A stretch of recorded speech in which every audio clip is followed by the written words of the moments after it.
One. Everybody to the latest episode of the Two Fish at the Table Poker Podcast. I'm one of your hosts, Legend Ben One on Poker Stars. I'm one of your hosts, East Coast Sam on Poker Stars. Welcome to episode 101, where we'll be going over $1 million Challenge. A pretty obscure show, even though at least at one time it was the most watched television show in poker history. So we'll be going over that as well as talking about the events of episode 100. We had a very special guest on. And if at any point in time I want Sam to stop talking, I will just hit this button and I'll do the dome of silence, and I can't hear Sam for the rest of the episode. Ben, this podcast is supposed to be about the two of us and offering our opinions. And yes, guys, this was the yes, as Sam said, we'll discuss a $1 million challenge. But firstly, we have to discuss the absolutely fantastic chat we had with our representative from Rec.Poker. Completely unexpected. Again, I really had the smallest expectations for this guest of ours, and Jim was an absolute pleasure to have, and I can't thank him enough for giving us his time. And again, we are more than happy to collaborate with any future podcast endeavors on his behalf. I'm all for that. And again, thank you so much for that lovely hour and a half chat that we had. Yeah, absolutely. Thanks, Jim. And again, as Ben mentioned, we're happy to have you back on the show or to be on your show or whatever. And obviously, everybody can go and check out Rec.Poker, which seems to be, again, really sort of geared toward people who might be in our audience who are sort of recreational players or hobbyists who want to go and kind of step up their game a little bit without committing too much to the game, of course. So I feel free to check out their services. And as Jim mentioned, also to donate to your local food banks in your area. I'm pretty sure every community here in America has at least one local food bank. So go ahead and check out their work. Really touched by him mentioning that. So I wanted to just second that. Yes, obviously we had a great chat with him, but there were a few topics that we really didn't get a chance to go too deeply, and particularly regarding the conclusion of the 2025 main event in Las Vegas. Obviously, a fantastically entertaining run of poker. I felt that really from day six onward, for a couple different reasons, we had some really high-level poker on display as far as entertainment and poker play itself.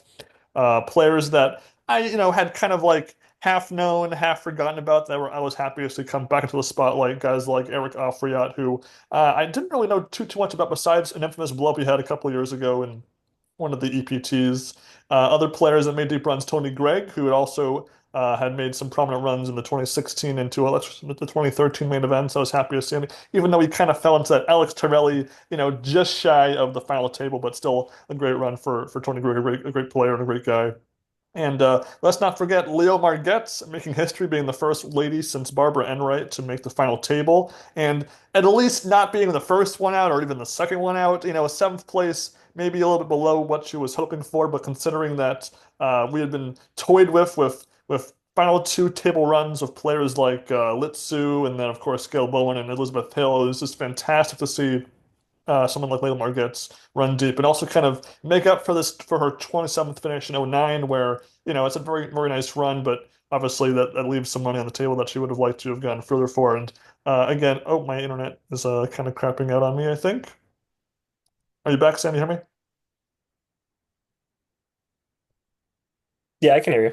Okay, if frozen me must have been anyway. So again, Layla Margetts, a great run, obviously an unfortunate end, but at least she won a hand at the final table and was there for a little bit, considering the train monster wrecking ball that was the grinder Miss Rocky. Uh-oh, frozen again. Yeah, we've talked about before how the seventh place seat. What's that? We've Just t you're Okay, frozen yeah, we again. talked about before the curse of the seventh place seat. It seems that every single year the players that both Ben and I want to do really well finishes in seventh. And I got to tell you, watching that hand between Wozniak and Grinder with the Kings versus Ace King, I'm just shaking my head, going, "Oh my God, the seventh place seat is struck again." But then obviously Grinder managed to win that hand and go on to win the main event. Unfortunately, Leo Margetts, unfortunately, was our seventh place finisher. But really, yeah, as you mentioned, won one hand, didn't really get a whole lot going, and just had to bow out in seventh. Ben and I predicted in in advance to each other through a private message who would finish in what place. And I think I predicted Margetts in seventh place, and I'm pretty sure that was the only place I got right. I predicted that Hendricks would wind up winning just because I heard a lot about him, and I figured he might be the type of guy who could run it up with a short stack. Really didn't get anything going, and I predicted that Grinder would get third, kind of like what happened with the third place finisher last year. I kind of just figured like, oh, like he's a good player for all things, all things considered, of course, but he's gonna like make some mistake and kick off his stack and go out. I just couldn't believe that he would actually finish in first, let alone have the absolutely most insane run at a final table of really anybody ever. I mean, this is certainly the most entertaining and crazy final table in main event history, at least of the ones that we've seen. Really up there is just one of the greatest final tables of all time. Just absolutely insane. I mean, every single hand was just crazy, and the fact that they managed to get down from 4-1 in less than an hour, exactly as Grinder predicted, was just sort of the cherry on top. And that he was also inducted into the Hall of Fame afterward was a genuinely touching moment. Like really one of the most heartwarming moments in the history of the main event, really. So I was really touched to see that. Again, we went over really everything with Jim. We obviously went through the elephant in the room, the 33rd place finisher who shall remain nameless, perhaps.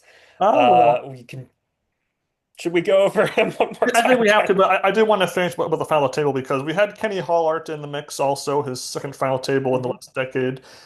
He did improve upon his sixth place finish in 2016, finishing in fourth. And again, I was happy that he kind of made up for his not quite blow up against Qui Win, but at least he did a bit better. And he obviously played very well leading up to that point too. So I'm very happy for Kenny Hollart. Everyone thinks he's a great guy. And again, he's been up there as far as the most consistent players in the main event the last decade. So. I'm looking forward to seeing him, go for the top three next and keep on going there. And you mentioned that you were pretty far off on your predictions for the final nine. I felt like I got the spirit of most of the final table right. If you discount Grinder surviving the Ace King King's hand, if he lost in that hand, I would have been like almost spot on for the final table Mhm. actually. But that little jump in the thing kind of moved off my guesses by one notch apiece. So I think I was pretty close in all things considered. And yeah, Wozniak, he was a good story here because he was a very short stack on that day eight before the final table, and so it was really cool to see him. He kind of reminded me of Griff from last year, where he was kind of this new guy on the block. He was a very short stack on that second to last day of the tournament, and then got to heads up. So props to him, and he took his loss in good graces, and obviously I always root for the final table to do well the next year and see who can be go back to back with Mark Newhouse maybe. So I'll be watching for him from going forward as well. But again, back to Kassouf. I'll name. I'm sorry. I'll say his name. Something that the main event coverage did differently this year was from day six onward, they had the main stream with Ali Najad and Nick Schulman, and then they'd have a side setup for tables two and three. And so I was able to actually watch just the most unfiltered, raw look at Kassouf that I've personally ever had. Just doing his thing basically from day six and day seven. And, obviously sometimes they would cut his table during the height of the drama. So you'd have you could either watch just no commentary with Kassouf or Ali and Nick talking over him a little bit. But that drama, I mean, I know that it's awful, but I was just like edge of my seats, like couldn't believe what was happening. I thought it was crazy. I mean, it really. I mean, and I completely agree. The final table was definitely without a question, one of the best ones, if not the best. Also because of how fast it went. I mean, there was no, raising takes, dulling down the action. Most hands were, pretty exciting. And so having that Kassouf drama be the prelude to the final table made just for those 3 days, just some rock solid, fantastic top level poker that it's too bad we couldn't see that, 10, 15 years ago on ESPN Live, so that more folks would have, gotten hooked into things. But as far as the folks with subscription to poker go, they got their money's worth for sure. Yeah, I mean, Kassouf, I don't even know like how to put into words. I mean, day seven, he seemed genuinely tilted. He seemed genuinely angry. Obviously, he had the penalty at the beginning of the day. Um, I mean, him just like calling the other players pussycats and sheep and like making bawing noises and meowing noises at the table. And then like in the background, like him just getting up out of his seat and just walking around the table is hilarious. But also just him like going over to the rail and just like complaining about the players and doing these like weird things with his legs. Like he kept like raising his feet off the ground, just doing all sorts of strange stuff. Um, I mean, just absolutely insane. I mean, just crazy that that actually happened. Obviously, he was disqualified from the rest of the WSOP. A lot of people speculate that that might be a precursor to deeper punishments next year. He was put on a 10-second shot clock, of course. I wouldn't be surprised if they introduce a shot clock next year, or at least have, more stricter rules involving calling the clock. We already, had the Will Kassouf rule that brought the clock down to, 30 seconds. So I imagine we're going to start to see that moving forward. But I mean, Will just, even afterward, as he was walking away, he's like, thousands of people are going to protest the main event with me next year. It can't be like this. I'm going to sue Jack Effel. Like, wow. Like, he was just off his rocker. I mean, But Will, if you would like to come onto the show, please feel free to come onto the show. We will give you as much time as you want to explain your experiences. You can talk about being a barrister. You can talk about your experiences at the Irish Open. So please just answer Ben's direct message on Facebook, and we'll have you on. Just FYI. right. Yeah, and again, it felt like, he was, in berating staff, he was giving the dealers a hard time. And remember, when the dealers doing the 10-second shot clock, they're verbally saying it out loud, and so that takes away some of their attention to other parts of the table. So I don't think it really affected the game, but you could imagine that, maybe adding one extra thing that the dealer has to do could cause an error when they're dealing and make the game, have a misdeal or something like that. So again, it's a Pandora's box of things when you have to add that much more of a burden on the dealer when, things are pretty tense as is. I mean, we're under 50 players in the main event. Everyone's tense in the room there. Obviously, he's sort of like half stalking of Jack Effel. Then we talked to Jack Effel. I don't believe this. This is, and then of course, when he actually busts, like, and then 9 years ago, there was this layer of like fake polite niceness to his persona, like where he was trying to be like real sharking, but still being like, fake nice. Kind of like, Alex Keating was fake nice if you ask me back then. Whereas with this year, it felt like a layer had been drawn off of him, and we just saw like the raw, just, short-tempered, petty guy that he is, and just, but with the spotlight of him, because unlike with the ESPN broadcast, where it's like, an edited version, even though it was pretty unedited, but it's still with some editing there. This was just, it's on the internet, hours and hours of footage. People can just, get a full sense of this guy, and it's not pretty. Yeah, not at all. I mean, the other players at the table, God bless them that they managed to keep relatively civil. There was that one moment where, Will asked, like, are you just calling the clock for me? And the guy just gave him a thumbs up, which I thought was hilarious. But I think they all managed to keep their composure. They apparently had earplugs in some cases. Mhm. So props to them for just being able to handle that. And I think Jack Gaffel and the rest of the staffers did the best they could. I mean, as you mentioned, yeah, if they're going to introduce a 10-second shot clock like that moving forward, don't have the dealer count it down because that's going to risk distraction. Have somebody else from the floor come in and recite that 10-second shot clock so the dealer can focus on the nine players at the table. If you're going to introduce a shot clock, I mean, again, we kind of talked about this before. I'd prefer, some sort of accommodation for amateur players. I'd also make it clear that, the shot clock is, what the countdown is, what exactly is being done to do time extensions if time extensions are there. We all saw the Sam Soverel hand where, Ben Heath pushed the time extension chip forward and Sam Soverel thought that he was folding his cards and, folded his cards. So, I mean, there needs to be a clearer sense of what's going on with time extension chips so that something like that doesn't happen in the future. But yeah, I mean, I think something's going to happen next year in terms of time, some sort of time clock. So we're just going to have to see, and obviously whatever they do is up to them. Yeah, and I wonder, it wouldn't even need to be necessarily for every tournament, at least for certain ones. They have shot clocks for the high rollers, maybe have for the, moderate, not quite high rollers, and the main event could qualify as that.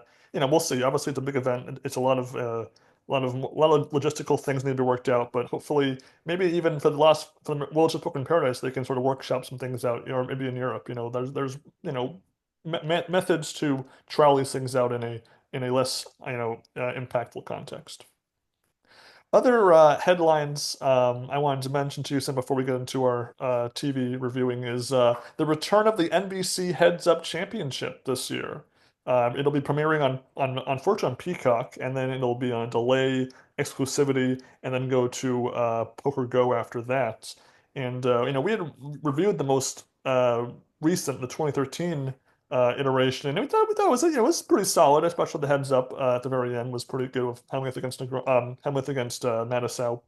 And so I'm not against watching the modern iteration, but I think I saw the tournament tree, the lineup, and it seemed like it was a fair balance of celebrities and poker players in the mix there, but no Helmuth and no Negreanu, unfortunately. So that's a little bit of a letdown. Yeah, I mean, I'm comfortable with this format coming back. It is fun as long as you have good personalities and good heads-up match. So I'd be happy to check that out. Yeah, and I noticed, so we had briefly discussed episode one of the cash game live stream, The Fold, and we both felt it was a pretty unsuccessful foray into the YouTube poker world. But I took a peek back at that same YouTube channel, and actually the view count has risen almost exponentially since that first couple of videos. So I guess it has found an audience, which is maybe they found a better lineup of players, but I just was pleasantly surprised by the development.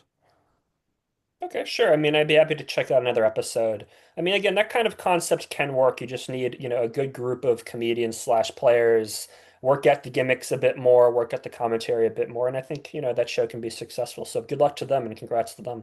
Yes.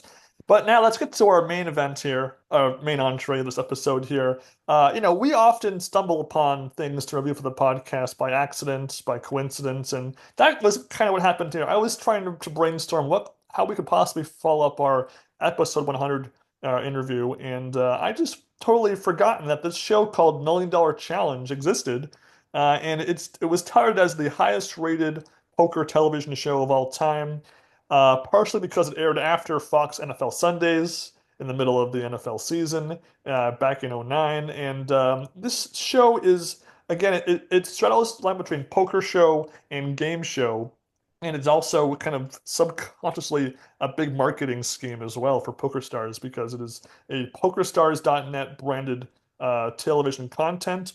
And if we were to go over the format of the show, some of you might say, "Isn't this kind of deja vu? It sounds kind of like Face the Ace." And really, this is kind of a alternate brand analog to Face the Ace, whereas Face the Ace aired on NBC and was backed by Full Tilt Poker. This is Poker Stars on Fox, which Fox Sports did have some poker ties with shows like The Big Game in there. So it was kind of their shot, and arguably a better shot at making a poker television show.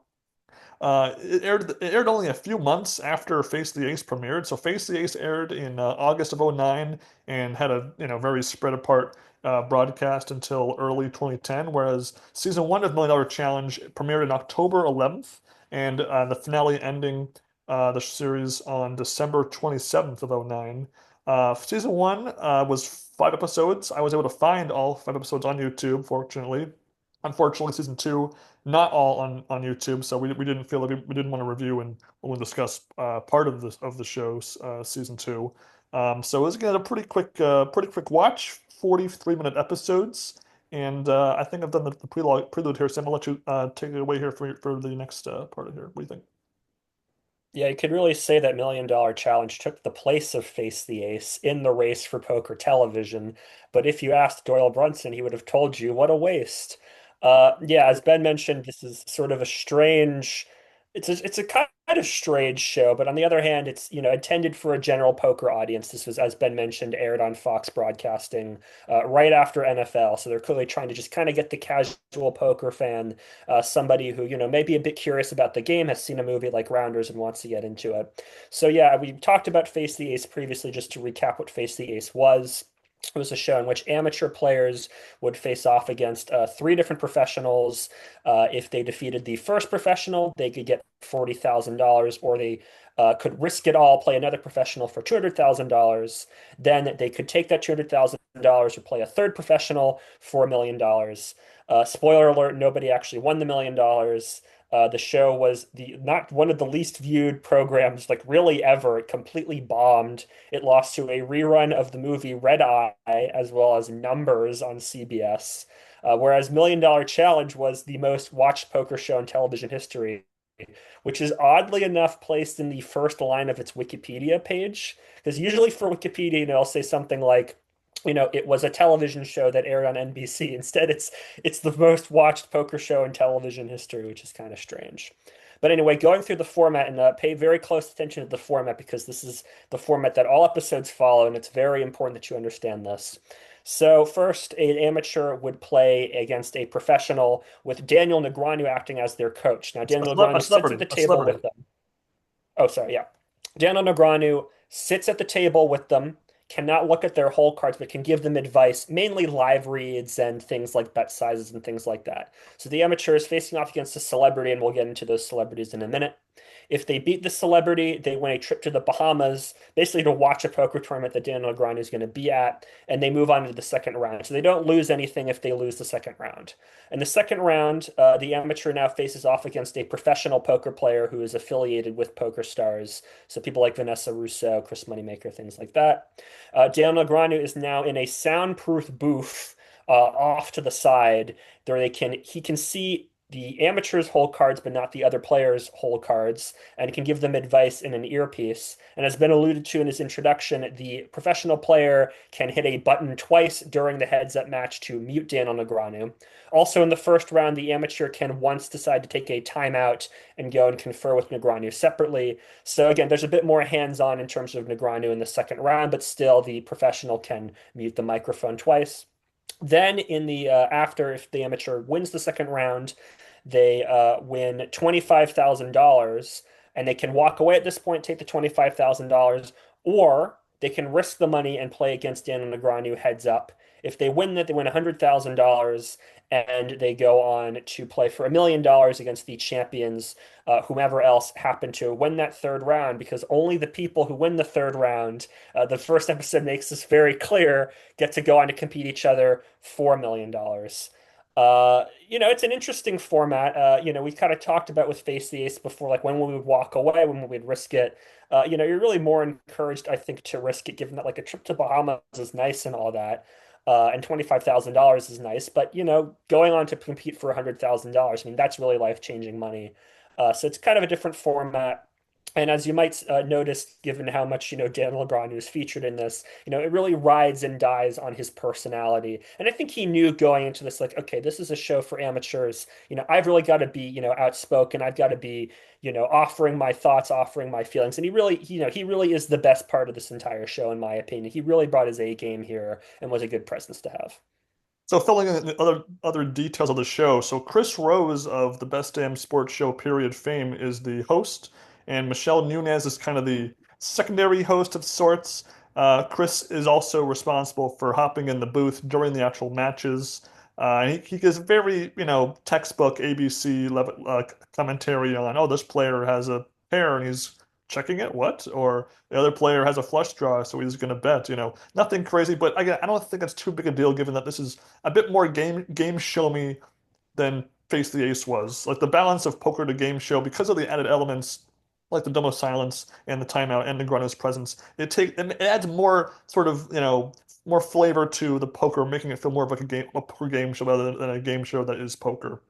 And Michelle Nunez, she's really only used for the promotional tie-in for Poker Stars. Every episode has an ad, as mentioned throughout the entire episode, for a $20,000 free rolls tournament on Poker Stars the day the episode airs. So imagine you're, Jack Smith in Arkansas. You just watched the Cowboys play the 49ers on NFL Sunday. You're with your friends, drinking some beer, and all of a sudden this show pops on, and you're told, "Oh, you can win $20,000 if you just play on our tournament right now and use our password to get in."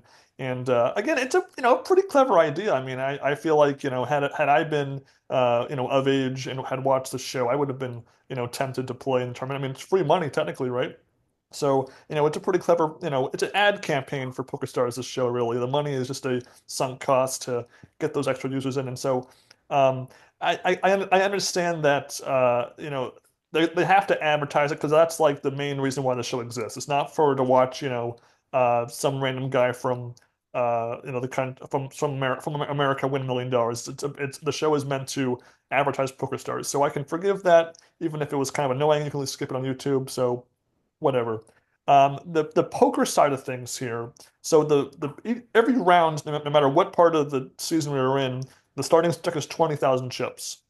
And the blinds are pretty, hard to nail down here. In some rounds, the first level was 400, 800. In some rounds, the first level was seemingly 1K, 2K. And the blinds get very quick, very big, very quickly. We're not really told what the level sizes are. Sometimes it feels like it's like one hand a level or two hands level, or it's very unclear. So for the most part, these poker games boil down to does my hand hold up all in pre-flop or not, or does someone make some amateurish all in on the turn when they're drawing dead for the match to end? And to the show's credit, though, each episode tended to have a different permutation of final outcome. Whereas in Face the Ace, it felt like every player either lost in the first round or won $25,000. And in this show, for the first four episodes, for the most part, everyone that plays has a different sort of outcome in ultimately. Either they make it to the very end and beat Negreanu, they lose in round two to the pro, they flame out in the first round. Something is different at least, so it wasn't quite as repetitive a final outcome by the time the credits rolled. Yeah, and the studio seemed to be a bit more effort than Face the Ace. It's, sort of a traditional sound stage. There's lights and cameras around the main table. Chris Rose is, obviously his, commentary is sort of dubbed in over after the fact. The soundproof booth that Daniel has like a clear window so you can see through it. It's off to the side. Looks kind of cool. They clearly put some thought and effort into this. One other thing we also didn't mention, there's a poker buddies room. So each contestant has, a couple friends, gets to sit in the room, has access to all the television screens, and basically reaction shots as the hand goes on, like, oh my God, he's going to beat Daniel Negreanu, stuff like that. It's a little tacky perhaps, but it's kind of nice. Again, they clearly put some thought into this to make sort of a flashy, elaborate experience. Yeah, as Ben mentioned, I mean, a lot of these heads-up matches are only a couple hands long. None of them last very long, which to a certain With one extent, it's like exception. okay, There is one with exception. one exception, right? Yeah, but like, we're not talking about, high level poker here. As we mentioned in the first round, they're playing against celebrities. And in this it's kind of hard to tell, is Negreanu and the professional players pulling their punches or not. I think, there's maybe a little bit of that going on. They do mention that if a professional can beat the amateur, they win $10,000 for the charity of their choice. Again, are they is there a little bit of thumb on the scale so that the amateurs can win? We can talk about that a little as time goes on. But yeah, I mean, this isn't pretending to be anything it's not. It's just supposed to be a, fun little show to promote Poker Stars. I'm not sure if it was successful in promoting Poker Stars, and I'm sure a few people signed up just to play, the free roll tournaments and all that. But yeah, I mean, I saw a lot of people on YouTube in the comments being like, "This is the worst show of all time. This sucks. This is so bad." In terms of the view counts on YouTube, I don't think any of these episodes cracked like 25,000 views on YouTube. I mean, it's a fairly obscure show. But like for what it is, it's okay, and we'll obviously get into the details here. But it's it's not pretending to be anything it's not. Just to somewhat successful. Yeah, if you kind of recalibrate your brain watching and view it as a game show, I think it's pretty successful. As a poker show, it's less successful, but as a game show, two cards, it's like you're at a casino playing video poker. It's random, you might win, you might lose. You root for the guy to win. Oh no, we lost. Everyone's upset. Again, I think, if you're watching this on like GSN when you're at the orthodontist appointment, waiting for the dentist to see you, it would be pretty okay to watch, I think. And again, at that level, it works. It's again, I think it's much better than Face the Ace. I mean, Chris Rose Mhm. doesn't try to be funny. He's pretty businesslike. He does his job fine. Having the buddies in there adds a little bit more spice, and there's not the annoying everyone rushes the stage during an all-in, which thank God because almost every hand in this show is an all-in, so that would have been really awkward. And they had fewer contestants. It's only four episodes, so there's only so many contestants you can squeeze in there. But for who they got a fairly okay as far as diversity of backgrounds of players for the show. And I think we could just go right into episode one here, which I thought got things off on a pretty strong note. I thought this episode was better than anything from Face the Ace easily. The player introduced here was Father Andrew Trapp, a Catholic priest. And he's the only contestant in this episode. But I think that kind of works for a show like this because you get to explore um, every mechanic of the gameplay in one episode. So I think it was a good choice to edit it this way. His first round's opponent is John Sally, also from the Best Damn Sports Show period, also an NBA champion. And again, so he has some ties to our host Chris Rose, which is kind of funny. And again, the actual match only takes 4 hands, but at least John does use his timeout, which is I mean, uses his timeout, which is good that he uses the mechanics in play here, and John just plays pretty horribly and loses in pretty quick fashion. But at least it was I thought it was as far as bad poker goes, this could have been a lot worse. Yeah, I mean, John is, obviously an NBA player. He probably was just brought into the show because, as you mentioned, they were both on the Best Damn Sports Show period. Fair enough. He seems like a likable guy. Andrew's also, a fairly likable guy. It is kind of interesting to hear this, Catholic priest who's playing poker, which apparently caused some controversy at the time when it aired. There's some news articles written about and some discussion about whether or not that should be done or not. But he strikes me as a nice guy. He said he would donate the $1 million in the church. As you mentioned, he wins the first round. He said that he would auction off the trip to the Bahamas so that he could raise more money for his church. It really seems like a sweet guy. Yeah, I mean, again, nothing really high level in terms of poker. Andrew does okay for himself. But as you mentioned, yeah, it's nice to just kind of see the mechanics of the game be played out. Also, the tone being established. This is just for fun. The celebrities having fun. Daniel Grande seems to be Oh, frozen again. sizes and what Andrew should do or not. Nothing high level, nothing too complicated. Yeah, I like the role Negreanu has on in these early rounds. It's just kind of fun to see him. And for the most part, the contestants follow his advice, with one exception that I'll get to that you won't know about. And again, on the third hand of this round one, Andrew hits a river flush to save himself from losing. And the river was actually definitely a point of drama in a lot of these matches. So again, it shows you the swings of poker in pretty clear fashion there. His round two opponent is Vanessa Russo. And Vanessa Russo, obviously much better player than John Saley, but things get off to a pretty good start for Andrew. He makes a big pot in the first hand, and this match only takes 3 hands that were shown. Obviously, there could be a few in the end that are skipped over, but usually, when it comes down to these matches, considering how fast the blinds go up, usually someone makes a foolish shove pre-flop, is dominated, and loses, and that's what happens to Vanessa here. Shoving 7-3 of all hands, and John calling up King 7 to end things. Again, I understand that short stack play that you need to shove light sometimes, but you're gonna get called a lot when there's only like 5 blinds in play, and so I feel like give me Queen 7 plus, okay, but below that, fold. Yeah, I mean, obviously they kept the stacks short so that they could have more, crazy all-in situations like this. And it's also probably a lot easier to edit because, there's obviously fewer hands you can play. Yeah, I would have folded the 7-3 too, but she's Vanessa Russo and I'm me, so I'm willing to just side with her temporarily.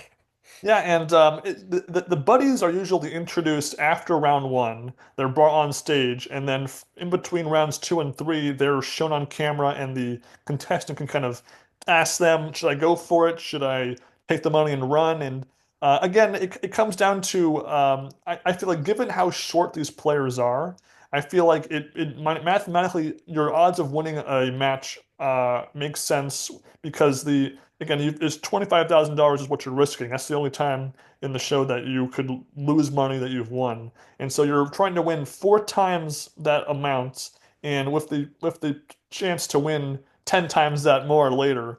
And so you really only need to be, a 25% chance favorite to beat Negreanu in round three. And considering how short you are to begin with, that's going to happen more often than not given those odds. So I feel like I never blame anybody for going for it or taking the money. I mean, money is money.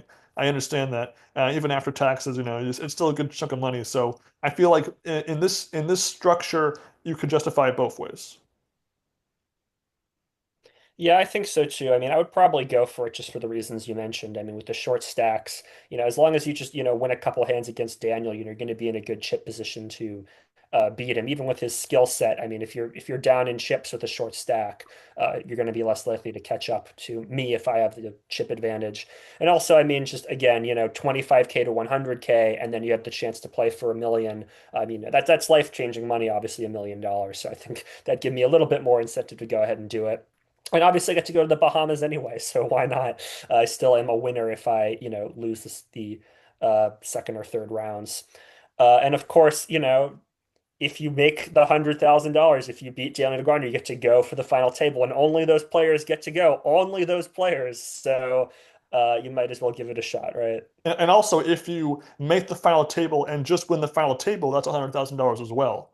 So it's not. So Mhm. again, with obviously the players don't know how many episodes they are filming of the show, but they know it's got to be less than 9 players could make the final table because that's how many players the final table would normally have, right? So that's a 1 in 10 chance or better to make another 100. So again, the money makes sense, but again, also there is value in saying I went on the show and I won this money. So again, I think that's Right. that's legit as well. And so as far as round three, obviously Father Andrew Trapp goes for the money against Negreanu. He wins a decent couple of pots to begin with. And again, it just comes down to, do your best, do the better hands hold up? And when you're playing this short, the cards dictate the action often more than the players do. And so that sort of tells you why you see a guy like Andrew Trapp beat Negreanu because he gets better cards and Negreanu he makes some justifiable calls here and there, I suppose, when he's behind, but at the same time, uh, you know, he's got very little skin in the game here. He's just trying to do his thing for his charity.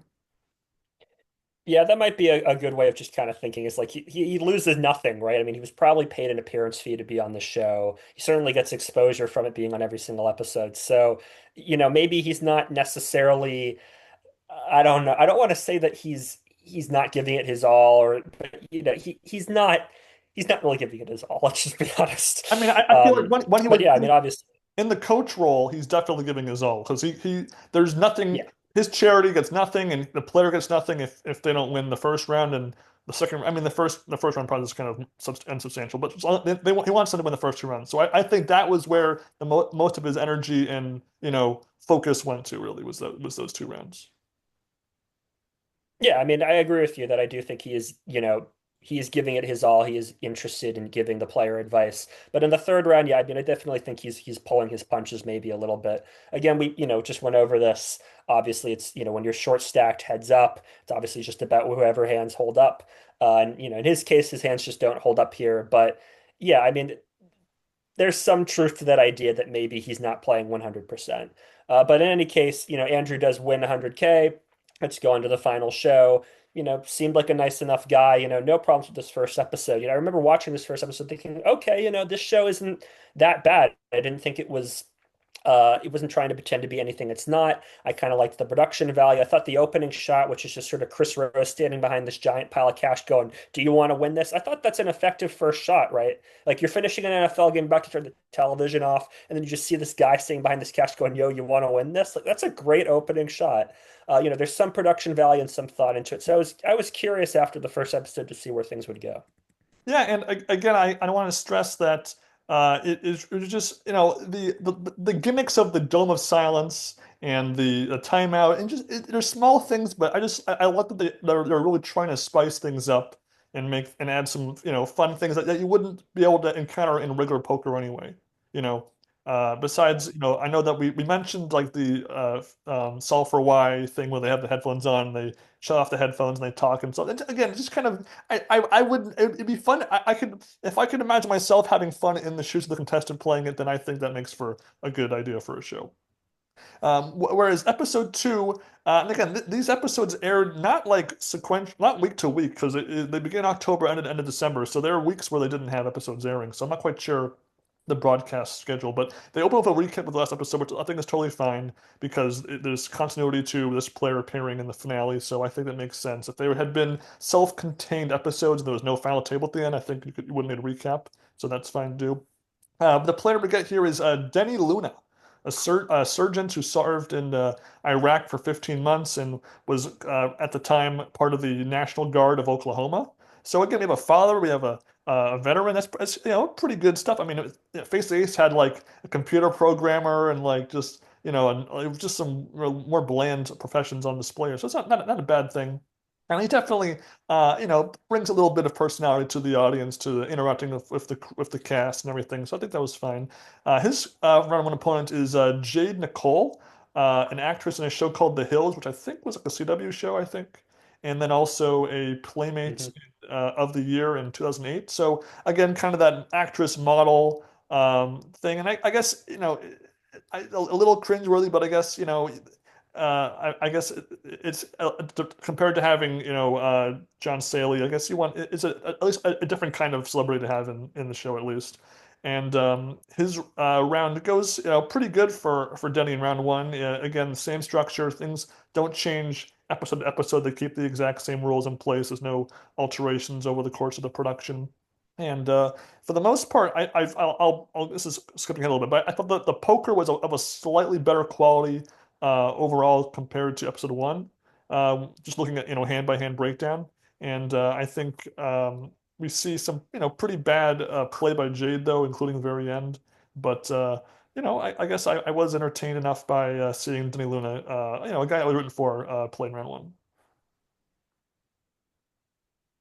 Yeah, I mean, Denny, obviously as a sergeant in National Guard, he's barking out orders. He's telling Chris Rose to, do push-ups and stuff.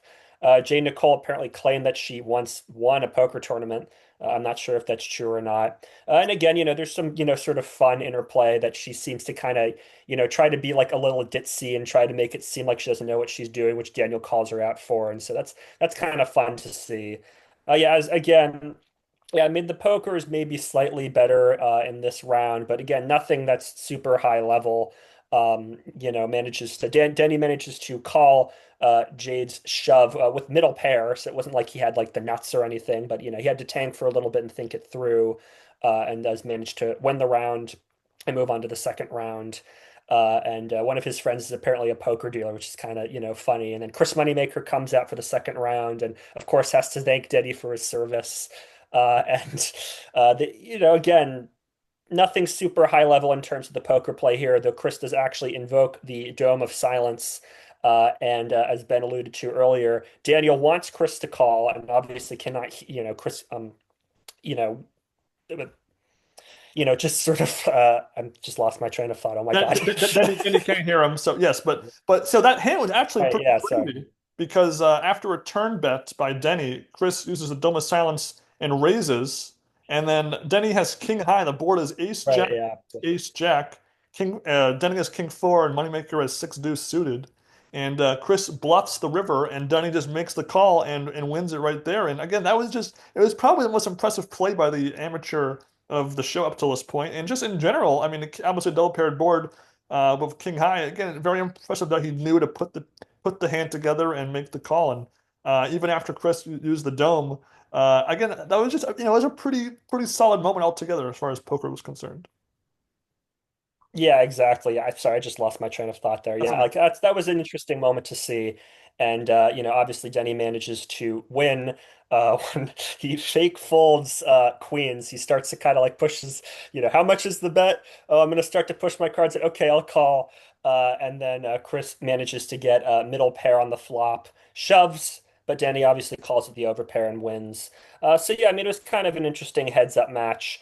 Again, nothing too high level, but starts to be a little bit of drama integrated into the game with the Dome of Silence. Yeah, and actually, to my surprise, I'm starting to remember the viewing audience.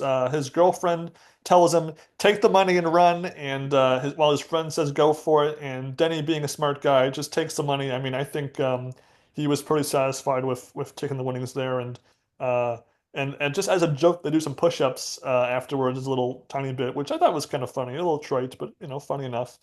Which unfortunately leads us to probably the least substantial and the least it's kind of, I felt the worst for Tracy Nguyen, who was our second contestant here. Not only doesn't get to see her buddy at any point in time, but her everything just gets abridged, and she only gets four hands of focus, even though she plays in two rounds. And again, I guess it was just kind of came down to the math of how much time we have for the episode for each contestant, how we make it all fit, and they had Father Andrew take the whole episodes, for example. So there's only so many things you can do, and so. She doesn't win any money, unfortunately. She does win round one against Jerome Bettis, of all people, running back for the Steelers and the Colts once upon a time. And he was a funny guy on The Office in a brief cameo there. So I was surprised to see him on this show at least. And I'm not saying he's a great poker player, but Tracy had played pretty passively. She made a flush and only called in the river for some reason. But either way, Tracy, I felt bad for her. Barry Greenstein played the executioner. But considering that I thought the Denny content was pretty good. I felt that it was not the worst, and the Tracy's run wasn't very good, but it balanced out to a decent episode still. Yeah, I mean Tracy only had four hands, which is kind of a shame. They kind of it makes you wonder with these groups, how many players were there and how many players did they cut out of the show. I mean, I imagine they had maybe groups of four or five players, and obviously you're picking the ones that are the most entertaining and go the furthest. Yeah, I mean, it's kind of a shame. Tracy strikes me as a nice enough person, and unfortunately just runs into a cooler against Barry, and winds up losing and busting in the second round. Yeah, as you mentioned, Jerome Bettis, I mean, just a weird selection of sports people and Playboy models and actresses for these celebrities. And then, for the second round, yeah, I mean, you have Vanessa Russo, you have Barry Greenstein, you have Chris Moneymaker. I mean, you have a good selection of players here. So again, I really just have to wonder with that first round, they're just like, all right, let's just, pick whatever celebrities we have available. Oh, we have Jerome Bettis's number. Let's bring him in. Oh, we have Jade Nicole's number. Let's just bring her in. Again, obviously they're getting appearances fees, of course. So I'm sure they're happy to sign up, but again, just kind of strange. Yeah, just kind of strange to have Tracy in here, not have her friends be shown, just kind of throw her into the end of the episode. Clearly, just put her in there because they, needed one more player, one more contestant to fill in some time. Uh, I wish she had a bit more screen time to show her stuff because I just don't really quite feel like I got her sense of her personality. Also, she's the only lady in all of season one as a contestant. So that was also a shame that the one Mhm. woman they give sort of like Face the Ace only had one woman as well, and it's just surprising. I mean, I'm not suggesting you need to have a half and half split evenly, but at least have two in there. They have it would have been fair, but maybe they had some that didn't advance past round one and they didn't show them. I don't know.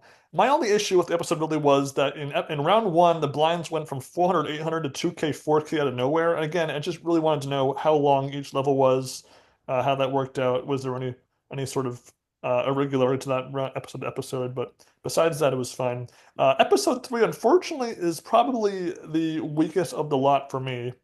And that's Mhm. because of the big reason I'm sure most would have is that there's three repeating celebrity slash pros as the opponents for our contestants here, which I felt was just not only too many in one episode, but way too soon, considering they only had four episodes.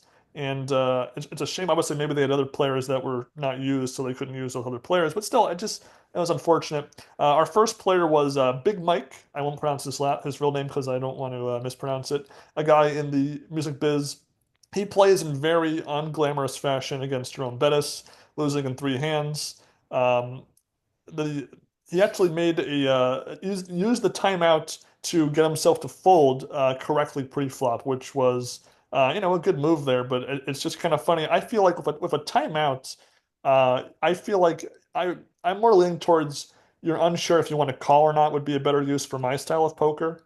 Because if you're leaning Mhm. towards folding, I feel like Negreanu is going to probably agree with you too, more often than not, unless the blinds are big and you just have the math wrong in your head. Yeah, I mean, in the spot here, Mike had Jack three suited, Jerome raised with pocket nines to 10. I mean, fold the Jack three. I think that's a pretty easy play. You only have one timeout. You only have one time to talk to Daniel. Um, I think you'd want to use that for a better spot. Again, obviously, we don't know how the rest of the heads up match went. As you mentioned, it was just three hands, with Mike shoving with 6-3 and then Jerome calling with ace 5. Again, he was a short stack by that point. You kind of have to just shove with any two. He had two live cards, and obviously could have hit a straight, just didn't work out for him. But yeah, I mean, just hold on to your timeout there and just wait for a better spot. McBeth seems like a nice enough guy, and obviously Jerome again seems like a pretty nice guy. So, it was entertaining enough for what it was. And Jerome does win $5,000 for his charity, so that was always nice. But yeah, I'm just kind of curious to see how exactly that heads up match actually developed and whether, there was any big hands that we missed. And this also was our first time where a player lost round one up till this point. So that was, Right. again, when I was saying earlier how we had different permutations of each player. So up to this point, we had not had a repeating final outcome. We had someone make it to the very end, someone take 25K and run, someone lose in round two, someone lose in round one. So again, that's actually, pretty impressive considering that sometimes you just have the same issue over and over again. I lose the first round, I lose the first round, I lose the first round. So he loses pretty quickly, and then we get to our second player, Brian Barboza from Massachusetts, our home state. So that was kind of cool. And he will go on to play for the rest of the episode. His first round is again against Jade Nicole, who again is a repeating celebrity, which is unfortunate. He wins it in three hands, according to the edit. He gets, he has the best hand, the first two hands shown, and wins both Hmm. times, wins small pots. And again, a small pot, we're talking, maybe like 800 to 2K, 3K in chips, which is again almost nothing when the blinds are become that later on in the match. And then when the blinds get to 3K, 6K, just all of a sudden, which is crazy because there's only 40,000 in play, a straight wins it on the river for Brian to win the match. And again, another example of these crazy river runouts that the show will continue to have going forward. Yeah, I mean, Brian gets sort of one of the first big hands we've seen somebody get pocket kings right off the bat, and he obviously wins a big pot with that. So, obviously that's sort of, puts you on top to win the heads up match. Yeah, as you mentioned, only three hands. So again, it's really hard to tell what exactly Brian is doing, how good of a player he is, how is he interacting with Daniel, how is he interacting with Jade. We just don't really know when it's just three hands. And the same goes with his match against Vanessa Russo. Again, it's only four hands, one of which is, him getting 8-3 and then folding. So it's not even really a hand. Again, that's just not really enough time for us to tell, like, how exactly are these people as players? How is the heads up match progressing? Are they feeling intimidating being across from the felt from Vanessa Russo? And yeah, as you mentioned, I would have liked to have seen a different professional than Vanessa. I like Vanessa totally fine. There's no problem seeing her, and she's a great player. But you apparently have this whole roster of people just like sitting off to the side waiting to be used. Every now and again, the camera will just kind of cut, and here's like Barry Greenstein and Chris Moneymaker and Joe Cata all just kind of sitting waiting to be used. And as I mentioned, Joe Cata is shown. And he's never used in any of these episodes. We don't see him compete against anybody. So I imagine he did play against somebody and just they just didn't add that footage into the episode, or maybe they designated contestants for him and those players busted in the first round. I'm not really sure how it's done, but it's just kind of weird to tease like Joe Cata, who had just won the main event, he's here, and then you never see him play. You also every now and again, one thing we didn't mention is that they'll cut to the crowd and they'll show that like Father Trap is watching the match in the crowd, or somebody else is watching, which is kind of strange. It makes me wonder how exactly this was shot. Jumping ahead a little bit here to episode 4, they show Dennis Phillips in the crowd for some reason. Like he's just sitting there watching the round. Like, did they invite him to come and watch? Why would they do that? I don't know. It's just Maybe kind of maybe strange, the but Poker Stars ambassador at the time. I'm not sure. But he had had yeah. two deep runs in the main event back-to-back years recently, so it's not a crazy thought, I guess. But yeah, with the Russo match, we had Vanessa use the Dome of Silence in a different manner than Moneymaker did previously, where she Mhm. silenced him after she had shoved tens, and Brian makes I guess it's the incorrect fold of King Jack suited. I mean, obviously it's a flip with a slightly, like 53-47, pretty close, but Right. so mathematically he's behind, but really with the chips already in the pot, it's a bad fold, but he does manage to turn it around after Negreanu tells him to shove Queen two of all things and makes two pair against Ace 6, and then Vanessa does the classic shove dominated with 8-5 versus Jack 8, and so Brian wins the match in four hands. The blinds began seemingly at 1K, 2K for this match. Like they show the first hand, it looks like they have even chips and the blinds are that big. So I don't know. I'm still at a loss of what the level structure was. His buddies in the back say go for it. Brian does go for it, and then he plays against Negreanu, and in four hands they have some interesting table talk here. Negreanu makes a good read, saying he's got a seven, and his classic. He reads his opponent's cards right, but still loses the hand. He didn't pay off a big bet this time, at least, but it was just kind of funny to see Negreanu make some, live proclamations of his live reads and being right, even though he was wrong in the hand. Yeah, and then eventually the last hand is top pair versus middle pair. Brian getting top pair, and then Negreanu getting middle pair. And Negreanu shoves, which kind of a standard play when you have middle pair and your short stacked heads up. Brian calls and then wins. So yeah, I mean, again, just four hands. So it's again hard to tell what exactly their dynamic was. Uh, you know, did Brian feel confident going up against Daniel? Did Daniel ever catch a read on him? Again, we just don't know.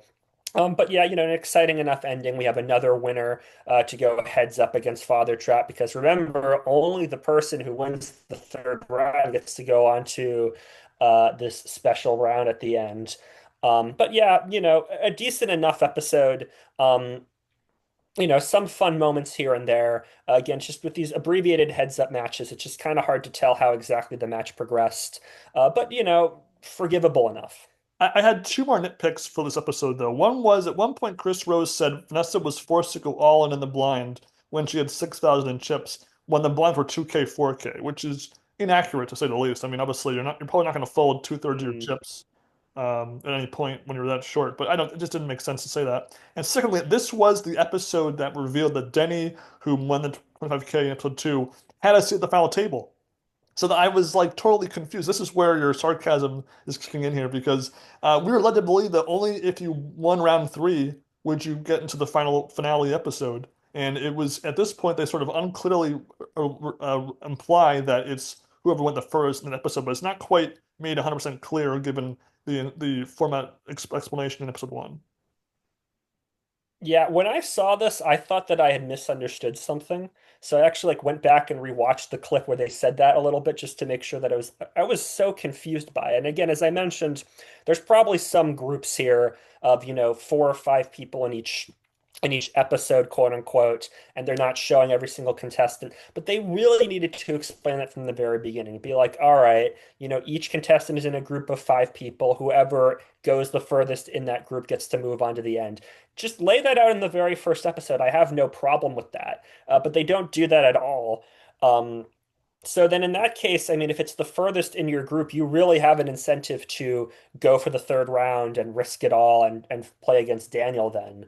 I have to wonder, did the players know this going into the show, or was this a rule that they introduced later on because they didn't have enough 100K winners? I don't know. I mean, it feels to me like the latter more than the former, honestly, given how they just plopped this in episode three. Oh, Denny's on to the next round, even though he didn't play round three. It just doesn't make sense to me. Yeah, but in spite of the wiggle, again, I thought it was a decent episode. I thought it was the worst of the three so far, but I still thought it was still above the Face of the Ace quality that we were not a fan of. Episode Yep. four, though, is probably not only has the craziest round of this entire show, but it's probably for me the best episode of the bunch because Yeah. of the surprises here. Because the first round is this guy Dwayne Booth, a high school wrestling teacher who is even wearing wrestler headgear as a sort of a prop costume accessory. And he's up against Tito Ortiz, an MMA fighter. And this one match alone takes up the first 30 minutes of the episode because it takes nine hands of the most back and forth river rat. Oh my God, what just happened in front of me kind of poker that you'll ever see. Yeah, Tito Ortiz I'd never heard of. Apparently he's fairly prominent in the UFC. And just looking here, he was the mayor pro tempore of Huntington Beach, California. Interesting. Yeah, I mean, he seems like a nice enough guy. Obviously isn't like a huge time poker player or anything. And Dwayne Booth, yeah, like he's a wrestling coach and he's got the headgear on. He's sort of like hyping up his wrestling team. Kind of a nice gesture. They brought out his wrestling team to watch the match, and he wants to donate to his wrestling team. So, god damn it. I mean, to just see this back and forth heads up match where neither of them could put the other one away. And I really had no idea what was going to happen. And as Ben mentioned, it's most of this episode, and I was watching the time tick by, and I'm going like, "What the heck? Like, how long is this going to be? Is this the whole episode? Does he make it to round two and then lose? Like, what exactly happens here?" So this was very exciting to see. And again, Daniel's, sitting beside Dwayne, kind of trying to give him advice, but also kind of like getting caught up in the moment. So is Tito, so is Dwayne, so is the audience. So yeah, this was a lot of fun to watch, even if, again, the poker play wasn't exactly optimal, shall we say. Yeah, I mean, Dwayne gets off to a great start. He wins the first couple of hands, and Tito is down to 3,600 chips by the end of the second hand shown. And it seemed like the show kind of confirmed that the opening level was 1K, 2K, given that this is the first hand and the blinds are this big. So, and again, Yeah. pretty confusing if Mhm. when they changed the first level there. And then the next couple of hands are just all these double ups by Tito are on the river. It's not even like, Right. best hand holds up pre-flop or the flop out flops him. It's always on the river. And Negreanu himself had, I doubt he's been to too many situations in his career where he's seen that many consecutive all-in swings on the river like that in such short order. Yeah, I mean, it's hard to pick the craziest hand, but probably Kings versus 9-7 is the craziest one where Dwayne gets pocket kings, Tito calls with 9-7, Dwayne shoves, Tito calls, and you're thinking, all right, kings, there you go. This is the end. We're on to round two. But Tito manages to hit runner, runner, flush in order to double up. Just absolutely crazy. And again, the room's sort of going crazy too. I mean, just a really insane hand to watch. And, poor Dwayne, again, this wrestling coach going up against Tito Ortiz's, multi-millionaire UFC champion. You can tell he really wants to win and just isn't able to seal the deal there. Yeah, again, just that one round alone is the craziest round by far, and it led to an abbreviated amount of time, a brief amount of time left for the last player, Mike Kozowski, a Staten Island NYPD first responder, and he only gets three hands shown because he only loses in round one as well, but in much quicker order, and he only gets actually 7 minutes of episode to really get his screen time here. You would think. He's up against Joanna Krupa. Again, another celebrity that I just have never heard of. But she is 1-0 in this show, so that's a better record than most of the other celebrities that are on display here. Mike just pretty much plays, the worst poker I've probably, I think, up until this point, I think we've seen really. I mean, he makes some bad folds and bad, unable to fold at the very end. He takes a timeout because he wanted to fold 9-6, but Negreanu talks him out of it because he only has so many chips left and he loses to Queen Jack. I mean, I thought this guy stinks. We'll never see him again. Bye bye. Let's get to the finale. Yeah, one thing we didn't mention is that Dwayne does wind up losing the last hand, so he does not move on. But yeah, Mike, I mean, he comes on the show. He's a 9/11 first responder, and he starts becoming emotional about 9/11. So you're thinking like, wow, like, this is quite a guy. Like, this is, going to be an interesting player to see. And then yeah, loses in three hands just because just really gets his bet sizes wrong, puts in too much money, folds, makes a bad fold in the second hand. So, you're thinking, okay, sweet guy. He canceled apparently his anniversary celebration to go on the show. So it's just kind of like a sad, cringe ending to this episode. Not as obviously as fun as the Dwayne Booth heads up match, but still kind of, interesting to watch and think about in its own way, and kind of an interesting conclusion to the episode. And then I happened to spy the thumbnail for episode 5 on YouTube, and there is Mike prominently featured. So I went, what the fuck? Like, what? Like, what happened here that they let this guy come back on? And I guess we'll get into episode 5 now. Now, I'll be honest with you, Sam. I knew the ending of this season before we watched it. I remember seeing just the final Mhm. hand in by itself, no context, no build up of Mike winning the $1 million. But I didn't. I had no idea that this would be the journey by which we would get to watching him win that $1 million. Because right at the start of episode 5, we see Andrew, Denny, Brian, and Mike all brought on stage. So two of these guys we know won the $100,000, won round three, and we knew that Denny from before had qualified for the finals, even though we only won the first two rounds and then left with the cash.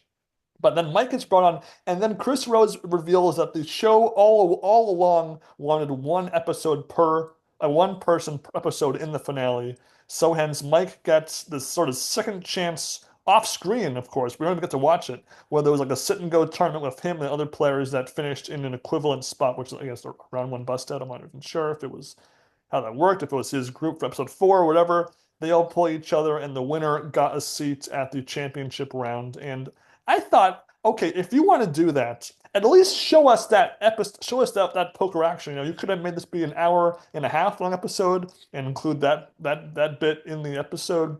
At least make it feel a bit more justifiable because because they did this sort of last minute thing, it kind of felt like the other three players got the short end of the stick. Absolutely, yeah. I mean, I don't really think it's fair that, Mike doesn't win a single round versus Andrew and Brian win all three rounds and Denny wins two, that he gets to compete with them. I mean, as you mentioned, I'm okay with that extra component of, oh, it's the top player from each episode, as long as they show it on screen and explain it clearly. But instead we just get this, really abbreviated, weird description from Chris Rose, like, oh, they played a tournament. What exactly was the tournament? Was it, also 20,000 in chips and 400, 800 blinds to start? Was it online tournament? Was it live? Was it like, what happened here? We had no idea. And again, Mike strikes me as a pretty good guy. He was a first responder on 9/11. He seems like a sweet guy. So, it's nice to see him move on, but I mean, you can't just drop that into the last episode like, oh, by the way, Mike won. We're on to the next one. We needed four players, onward and upward. So yeah, just a very strange decision to be made.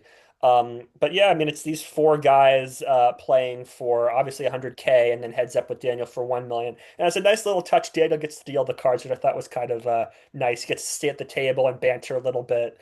Daniel obviously isn't the most experienced card player in the world, but doesn't make too many mistakes. So it's kind of nice to see him dealing the cards there and offering his thoughts as things go on. And also the four guys are bantering too and talking a little bit too, so that's kind of nice. Yeah, and one nice thing this finale did was intersplice in some interview bits for the players, so we got to know a bit more about them. Because really, besides maybe like the introduction of each player and seeing their buddies, we didn't learn too much about them. So this was a way to kind of give us a bit more, particularly about Mike and a little bit with Brian and his buddies, and a little Curb Your Enthusiasm nod. That was kind of strange, but kind of funny for me. The actual championship round does begin with the smallest blinds of the entire show, 200, 400. So they gave them a little bit more time to Mhm. play. They also have 20K in chips. So there's 80K in play to begin with. And it's, for the most part, just kind of a Mike wrecking crew because he obviously takes down the whole thing. But at least everybody got to play a little bit of probably, realish poker. I mean, 400 poker is not very common nowadays. Usually you have six maxes, or you have nine maxes, or even eight maxes, or heads up. You don't really see the other numbers mixed in there. So again, this is probably the first time I've seen, besides I guess the doubles championship that we saw, had eight players technically there, but it was four teams at once. So again, the poker action not crazy, but it was kind of fun to see these returning players play again. Yeah, as you mentioned, there were little interview segments. There were three. So first was Andrew with footage shot in his church, basically him talking about like, oh, this church just kind of stinks and I'd like to, rebuild it with the money. Sweet enough, give us a sense of who he was as a person. Then like they have one hand and then it's to Brian and it's this like weird, goofy, funny segment where they're like standing in front of a green screen and his friends are talking about him and like, oh, this is Brian, he doesn't have a girlfriend. We want him to get a girlfriend and all that. While the like closing of the Curb Your Enthusiasm music, that music is playing in the background, which is it's just like this weird zany little interview. And then later on in the episode, as Mike is going heads up, a really incredible interview with him talking about him seeing the first plane hit the World Trade Center and that he was underneath the South Tower as it collapsed. And he was actually injured and like a really like emotional, incredible story that he's telling. And then, that interview was really incredible to watch. But I mean, just after the Brian interview, which is supposed to be like zany and upbeat, to hear this guy talking about, having to go through this traumatic experience and saying to himself, my most important thing in my life is to go home to my wife and kids. A little too emotionally jarring, I think, but still like just a really incredible moment to watch. And again, Mike strikes me as like a really good guy. As he's going heads up with Daniel, he's crying, he's clearly emotional about it. So it's, he was a deserved person to win and get this $1 million for sure. Yeah, and the path that Mike got to that final match against Negreanu, he busts Denny, and then he busts Brian with a one outer when the last eight in the deck, when his pocket gets against ace eight and Brian had flopped an ace, hits. So again, that just some crazy river magic again on that one outer there. And then Andrew finishes in second when he flops a straight draw against Mike's top pair, and he's not able to fold, which I don't know. I feel like when you had the bottom end of the straight, I'm not as pumped than if I have like either the top and bottom or the top end of the straight draw. But Mike does take things down, and then they have a little bit of an unnecessary recap that showed the tournament that Mike had played off screen against other players that didn't qualify yet for the final table. And then with Negreanu, they get 40,000 in chips, and that's equivalent to 40 big blinds in play. The blinds begin at 501K, and it's only a five-hand match because they had about five hands for the championship round there, and with the interviews using up time there.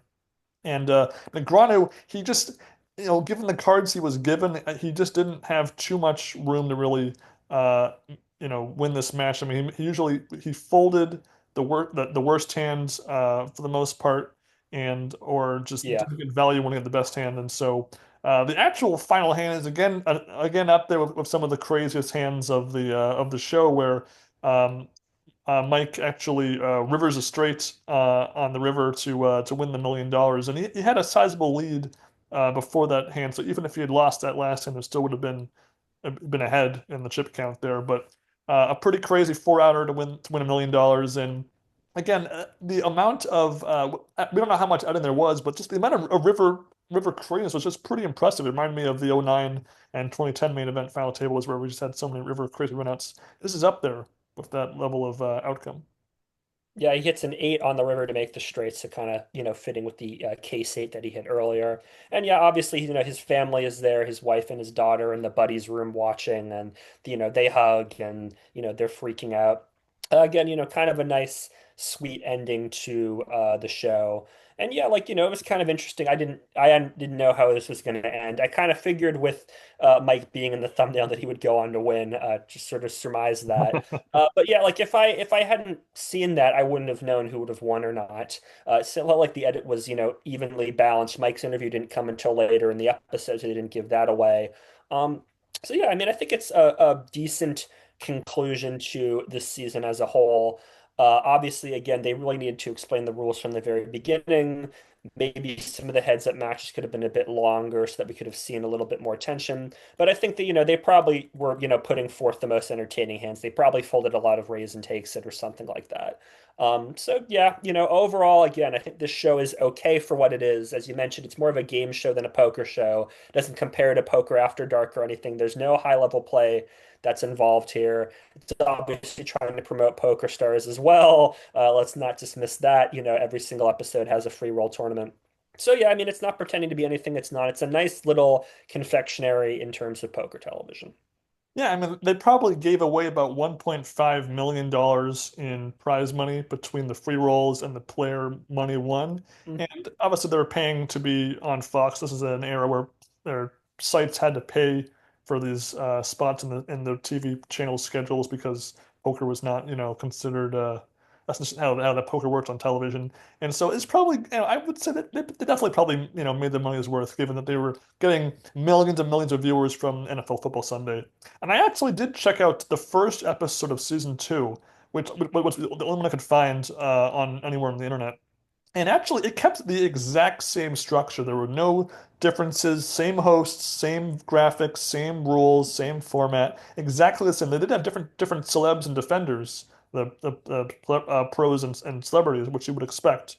But it kept things exactly the same. That season was for 8 episodes. So if anybody has the last seven available, let me know, and I'll watch it and see what happens. I have no clue who wins that one, if anyone wins that one. But episode one, I'll just let you know real quick. It was a single contestant episode where one player last the whole episode. It was a 21-year-old single mom, Jessica Cupini, and she wins the first two rounds and then actually loses to Negreanu in the third round. So Negreanu finally wins money for his charity, actually. He had up for all of season one. So again, even going into season two, we had every permutation kind of hit in the show for what that's worth. And again, back to what your point about as a poker show. I mean, there's a lot of ludicrous minimum raises and minimum betting that makes no sense, and lack of short stack awareness. Like if I have Queen 10 and I have three big blinds, I'm in the small blind, that's always a shove no matter what. Or if I have, any ace, you got to go with it. If but again, as a game show, I think it works. As a poker show, it works a little bit less. But a fun little surprise on YouTube that I was not expecting for sure. Yeah, it's funny looking at the Million Dollar Challenge Wikipedia page here. Season one is very well detailed with like explaining each contestant and all. Then season two is just like, oh, this will keep airing on Fox Network and it will air before or after the football game. And there's no details about any of the players. So it's just kind of funny to see that, it doesn't seem like season two did super well in terms of the ratings. But yeah, as you mentioned, it's just a fun little thing to air after NFL, to promote poker stars. And, it is kind of interesting to hear that story that, a contestant finally makes it to the third round, then loses, that there were different permutations of what happened. And they tried to, create those permutations in the television show. But yeah, it is what it is. I wouldn't necessarily watch a season three.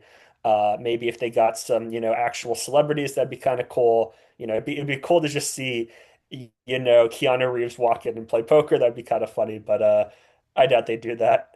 It is what it is. It's a nice little product for its time, and if you want to go and check it out, yeah, check it out season one. Maybe watch it at 2x speed. Don't expect too much. Just, try to enjoy it. If you want to have it on in the background while you're doing something else, I think that's totally fine.